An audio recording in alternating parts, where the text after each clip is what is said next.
చూద్దాం. హిందూ పురాణాల ప్రకారం తాబేలును మహావిష్ణువు రూపంగా పరిగణిస్తారు. అందుకే ఇంట్లో పూజ గదిలో తాబేలు బొమ్మ ఉంచుకోవడం చాలా ప్రాముఖ్యతను కలిగి ఉంది.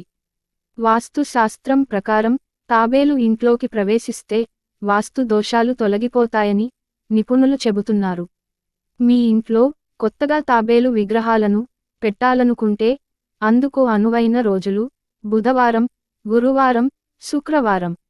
వాస్తు శాస్త్రం ప్రకారం తాబేలు బొమ్మ ఇంట్లో ఉంచితే ఆర్థిక సమస్యలు దూరమై సంపదలు పెరుగుతాయని చాలా మంది నమ్మకం.